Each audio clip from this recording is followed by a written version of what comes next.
Assalamualaikum warahmatullahi wabarakatuh. Bismillah, alhamdulillah, wassalatu wassalamu ala rasulillah, amma ba'd.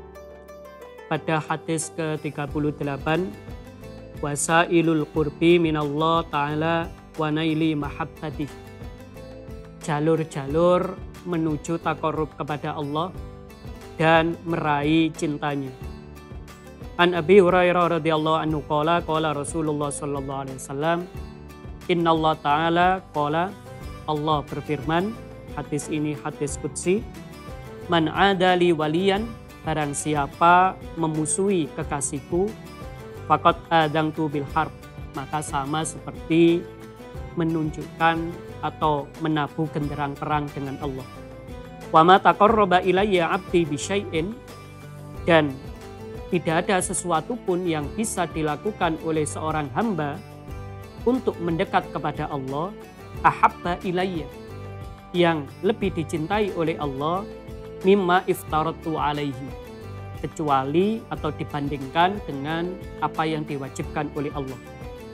Wa ma yazalu abdi yataqarrabu ilayya bin nawafil, dan seorang hamba itu senantiasa mendekatkan diri kepada Allah dengan kesunahan-kesunahan, hatta uhibba, sehingga Allah mencintainya. Faida ahbabtuhu kuntu sam'ahu alladhi yasma'u bihi. Kalau Allah sudah mencintainya, maka Allah lah yang akan menjadi cahaya bagi pendengarannya. Wa basaruhu alladhi yubsiru bihi, menjadi cahaya bagi penglihatannya. Wa yadahu alladhi yabtishu biha, menjadi cahaya bagi tangannya. Wa rijlahu allati yamshi biha, dan juga menjadi cahaya bagi langkah kakinya. Wa in sa'alani la'utiyannahu, jika dia berdoa akan dikabulkan oleh Allah. Wa ila in ista'adani la'u'idzannahu, jika memohon perlindungan maka Allah akan melindunginya. Hadis ini membahas tentang masalah wali. Definisi utama daripada wali tidak dilihat dari karomahnya, tapi dilihat dari keistiqomahannya melakukan kewajiban dan kesunahan. Oleh karena itu, apabila kita membahas tentang para wali, yang membuat kita terpukau itu bukanlah karomahnya, melainkan keistiqomahannya di dalam melakukan kewajiban, keistiqomahannya di dalam meninggalkan kemaksiatan, keistiqomahannya di dalam melakukan kesunahan, dan keistiqomahannya di dalam melakukan hal-hal yang dimakruhkan.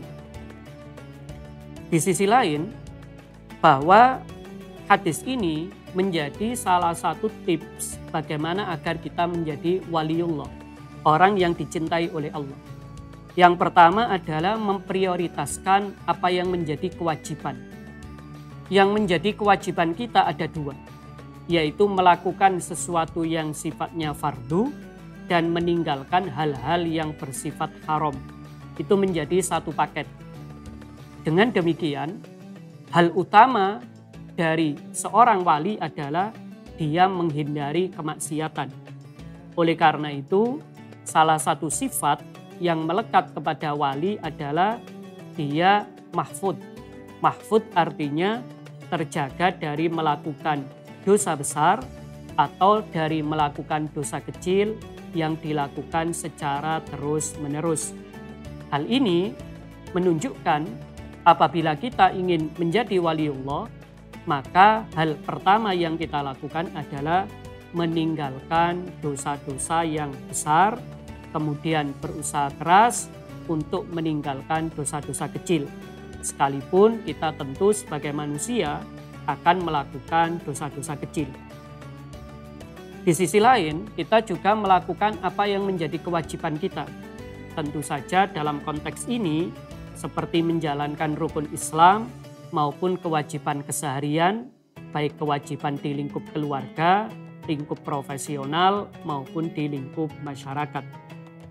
Lalu cara yang kedua menuju Allah adalah dengan cara melakukan hal-hal yang sunnah. Kesunahan di sini juga menyangkut tiga hal. Pertama adalah melakukan apa yang disunahkan oleh Rasulullah, seperti memperbanyak membaca Al-Quran. Apalagi ada hadis yang mengatakan tidak ada sesuatu yang dicintai oleh Allah kecuali ibadah dengan sesuatu yang memang berasal dari Allah. Al-Quran itu merupakan firman Allah. Apabila kita beribadah menggunakan Al-Quran, entah membaca, memahami, lebih-lebih mengamalkan Al-Quran, maka tentu yang demikian ini sesuatu yang sunnah yang dicintai oleh Allah Subhanahu wa Ta'ala. Lalu yang lain adalah kita meninggalkan hal-hal yang makruh. Di dalam bulan suci Ramadan, kita diminta untuk menghindari hal-hal yang sifatnya makruh, seperti banyak tidur. Tidur itu pada dasarnya mubah, akan tetapi jika berlebihan, hukumnya bisa berubah menjadi makruh. Mubazir, apabila kita mengadakan kegiatan-kegiatan seperti buka bersama atau yang lain-lain, maka patokannya adalah tidak sampai mubazir. Karena mubazir itu juga masuk kategori makruh. Termasuk kategori makruh adalah kita banyak berbicara, banyak mengobrol, yang intinya di situ menyita banyak waktu. Dengan demikian, hal ini juga disunahkan menyedikitkan pembicaraan, menyedikitkan tidur, menyedikitkan hal-hal seperti mubazir atau israf di dalam urusan harta. Termasuk dalam kategori sunnah adalah apabila kita mengkonversi, mengubah sesuatu yang pada dasarnya mubah, namun kita niatkan untuk kebaikan, dia berubah menjadi sesuatu yang mendapatkan pahala. Kita memakai baju itu mubah. Akan tetapi apabila kita memilih pilihan warna, memilih model baju, lalu semata-mata tujuannya adalah ingin meneladani Rasulullah SAW, seperti menggunakan baju lebih menyukai yang warna putih, sekalipun pada dasarnya baju itu hukumnya mubah, karena kita ingin meneladani Rasulullah, maka berubah hukumnya mendapatkan pahala. Ini beberapa cara yang bisa kita lakukan untuk menjadi waliullah. Dan waliullah di sini disampaikan salah satu ciri yang lain adalah doanya mudah dikabulkan, doanya selalu dikabulkan.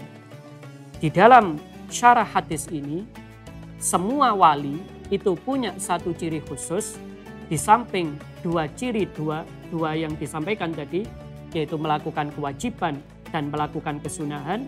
Ciri yang tidak kalah pentingnya dari semua waliullah adalah tawadhu.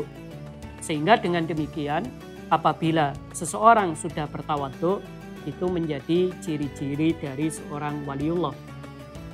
Oleh karena itu, dalam konteks ini, jika kita berbicara menyangkut waliullah, kita prioritaskan menyangkut kewajiban, kesunahan, dan juga ketawaduan, bukan membahas tentang karomah-karomah yang itu hanya menjadi sebuah fasilitas secara pribadi, namun tidak banyak bisa ditiru oleh masyarakat.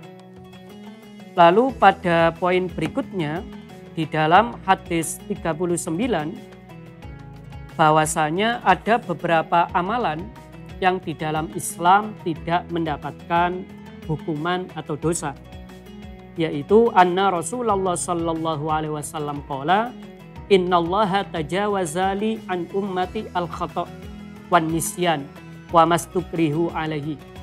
Allah memaafkan dari umatku, yaitu tidak menulis dosa, satu kalau tersalah. Kalau ada orang melakukan sesuatu tanpa sengaja, dia tidak bersalah. Akan tetapi, meskipun tidak sengaja, kalau memang menyangkut hal-hal tertentu, tetap akan ada konsekuensi hukumnya. Misalnya ada orang melakukan pembunuhan secara tidak sengaja. Mungkin karena remnya blong, lalu menabrak orang tanpa sengaja, lalu meninggal dunia.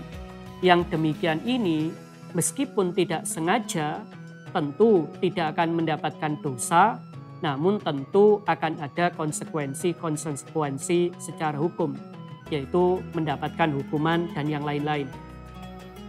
An-nisyan, orang yang lupa. Tentu lupa di sini adalah lupa yang memang berasal dari Allah. Misalnya ada orang lupa memang tidak mendirikan sholat, lalu dia terlupa, setelah sadar baru mendirikan, yang demikian ini tidak berdosa. Akan tetapi jika lupa tersebut ada kontribusi manusiawinya, maka orang tersebut akan tetap mendapatkan dosa.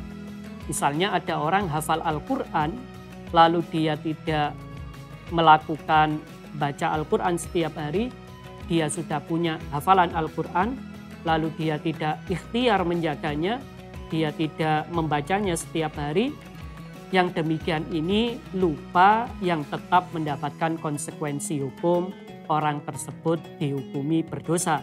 Karena lupa tidak hanya berasal dari manusia, Allah, tapi juga ada kontribusi manusiawinya. Adapun yang terakhir di sini adalah terpaksa. Kategori terpaksa ini tentu ada beberapa prasyarat. Apabila ada orang dipaksa, maka yang memaksa harus lebih kuat. Dan yang memaksa tersebut memang benar-benar mampu untuk mewujudkan ancamannya. Misalnya apabila ada orang tinggal di wilayah-wilayah mayoritas non-muslim, dia dalam kondisi jika dia melakukan sesuatu lalu dia diancam, maka dalam kategori ini dia memang dalam keadaan terpaksa. Akan tetapi apabila yang dipaksa itu sesuatu yang masuk kategori dosa besar, maka kita tidak boleh untuk melakukannya. Misalnya yang sering dikasih contoh adalah apabila seseorang dipaksa untuk berzina, tetap tidak boleh melakukannya. Sehingga dengan demikian kadar keterpaksaan tetap ada standarnya. Walhasil dari dua hadis ini kita bisa mempelajari bahwa apabila kita ingin dicintai oleh Allah Subhanahu wa taala, meraih cinta Allah Subhanahu wa taala, mari kita utamakan meninggalkan dosa-dosa besar dan dosa-dosa kecil, berusaha melakukan apa yang menjadi kewajiban kita, menambah dengan apa yang disunnahkan, menghindari perkara yang makruh, mengubah yang mubah menjadi berpahala dengan niat yang baik, dan pada akhirnya apabila ada hal-hal yang di luar kontrol kita seperti lupa, tersalah maupun dipaksa, semua itu akan diampuni oleh Allah Subhanahu wa taala, sekalipun bisa jadi ada konsekuensinya di dalam konteks keduniaan. Wa'alaikum warahmatullahi wabarakatuh.